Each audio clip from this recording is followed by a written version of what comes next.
നമസ്കാരം. കൗണ്ടർ പോയിന്റിലേക്ക് സ്വാഗതം. താനൂർ എന്ന കൊച്ചു നഗരത്തിന്റെ തീരദേശം കത്തിയേറുന്നത് കേരളത്തിൽ തന്നെയാണ്. താനൂരിനെ ചൊല്ലി ഭരണപ്രതിപക്ഷങ്ങൾ ഏറ്റുമുട്ടിയത് നിയമസഭയിലും.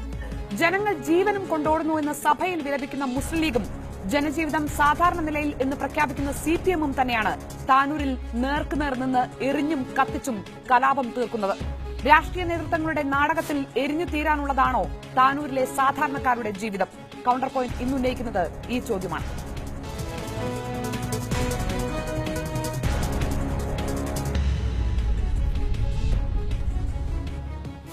ചർച്ചയിൽ ചേരുന്നത് മുസ്ലിം ലീഗ് നേതാവ് അബ്ദുറഹ്മാൻ രണ്ടത്താണി, ബിജെപി നേതാവ് രവി തേലത്ത്, സിപിഎം നേതാവ് ശിവദാസൻ, മാധ്യമപ്രവർത്തകൻ NP ചെക്കുട്ടി എന്നിവരാണ്. താനൂരിലെ എരിഞ്ഞുകൊണ്ടിരിക്കുന്ന സംഘർഷം ഇന്ന് നിയമസഭയിലും കത്തിപ്പടർന്നു. ജീവിക്കാൻ കഴിയാത്ത സാഹചര്യമെന്നും പോലീസ് നരനായാട്ടെന്നും വിലപിച്ചത് മുസ്ലിം ലീഗാണ്. ലീഗിന്റെ അസഹിഷ്ണുതയാണ് കത്തിപ്പടരുന്നത് എന്ന് പരോക്ഷമായി കുറ്റപ്പെടുത്തിയ മുഖ്യമന്ത്രി എല്ലാം നിയന്ത്രിക്കാൻ ശ്രമം നടത്തുന്ന പോലീസിനെയാണ് ന്യായീകരിച്ചത്. സ്ഥലം MLA ഭരണമുന്നണിയെ പ്രതിനിധീകരിക്കുന്ന അബ്ദുറഹ്മാൻ നേരിട്ട് കണ്ടുകൊണ്ടിരിക്കുന്ന സംഘർഷത്തിൽ CPM-നെ ന്യായീകരിക്കുന്നു.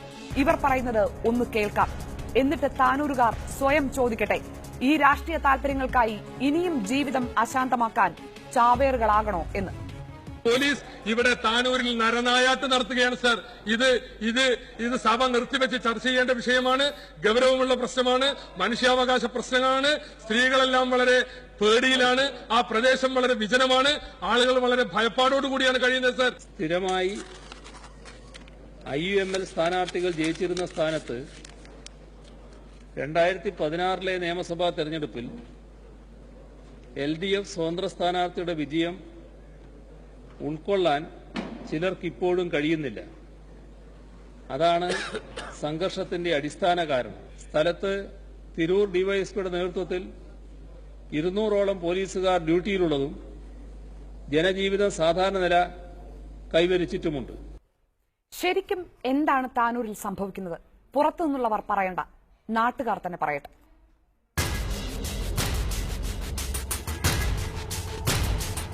ഇവിടെ രണ്ട് CPM-ഉം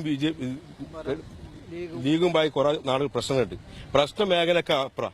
മറ്റുള്ള കിടന്നുറങ്ങാൻ പറ്റില്ല. രാവിലെ രാത്രി ആയാലും പുറത്തിറങ്ങാൻ പറ്റില്ല. കുട്ടികൾക്കും സ്ത്രീകൾക്കും പുറത്തിറങ്ങി മൂത്രമൊഴിക്കാൻ പോലും പോകാത്ത സാഹചര്യമാണ്.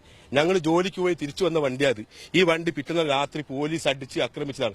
4 ദിവസം ഞങ്ങൾ പണിക്ക് പോയിട്ട് എല്ലാം പട്ടിണിയാണ്. പോലീസിനെ പേടിച്ച് എല്ലാം പുറത്ത്. പ്രശ്നബാധിത സ്ഥലത്താണെങ്കിൽ പ്രശ്നമില്ല. ഞങ്ങൾക്കിവിടെ പുറത്തിറങ്ങാൻ പറ്റുന്നില്ല. മുഖ്യമന്ത്രി പറയുന്നത് പോലെ ജനജീവിതം സാധാരണ നിലയിലാണോ? പോലീസ് നീതിപൂർവമായി പ്രശ്നം പരിഹരിക്കാൻ ഇടപെട്ടുകൊണ്ടിരിക്കുകയാണോ? അതിനും മറുപടി നാട്ടുകാർ പറയട്ടെ. ഞങ്ങൾ കണ്ണുകൊണ്ട് കണ്ടാണ് ഈ പെരകളെല്ലാം അടിച്ച് പൊളിക്കുമ്പോൾ വണ്ടി പൊളിക്കുമ്പോഴെല്ലാം ഞങ്ങൾ നിക്കണം. എന്റെ മോനെ വിട്ടുകൊണ്ടാന്ന് അറിഞ്ഞു കഴിഞ്ഞിട്ട് പോലീസുകാരന്നെ തല്ലി പൊളിച്ചിന്. എന്റെ ഇവിടെ കണ്ട മോനം കേട് തട്ടിയെല്ലാം പോലീസുകാരന്നെ. ഞങ്ങൾ അന്നേരം ഞാനും എന്റെ മാപ്പിളിന്റെ ചെറിയ മോനും ഇതാ ഇതും കൂടെ അവരെ കാല് പിടിക്കണ മാതിരി പറഞ്ഞേന്. എന്റെ മോനങ്ങോട്ട് വിട്ടെന്നാളാന്ന് അറിഞ്ഞു കഴിഞ്ഞിട്ട് യൂണിഫോം ഉള്ള പോലീസുകാരും ആ വലിയ വലിയ ബടിയേറ്റ് എറിയുമ്പോഴെല്ലാം ഞങ്ങൾ നിക്കണം അവരടുത്ത്.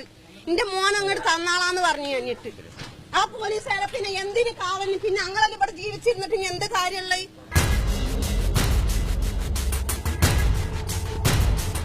ഞങ്ങളെ 3 വണ്ടി ഞങ്ങൾക്ക് വെച്ചാല് ആരും ഇല്ലാണ്ട് ഞങ്ങക്ക് പിന്നെ ആരാണ് പാർട്ടിക്കാരെടുത്ത് തന്ന വണ്ടിയാണ്. ഞങ്ങൾ നയിച്ചിട്ട് എടുത്ത വണ്ടിയൊന്നല്ല. പാർട്ടിക്കാര് എല്ലാരായിട്ട് കൂടിയാണ്ട് ഞങ്ങൾക്ക് എടുത്തന്ന വണ്ടിയാണ്. 3 വണ്ടി ഞങ്ങളെ മുറ്റത്ത് അവിടെ തമർന്ന് കിടക്കണത്. അത് 3 പോലീസുകാര് ചെയ്തിരുന്നതാണ്. പെര കയറിഞ്ഞാണ്ട് അവരടിച്ചോടിച്ച് പോലീസുകാര്.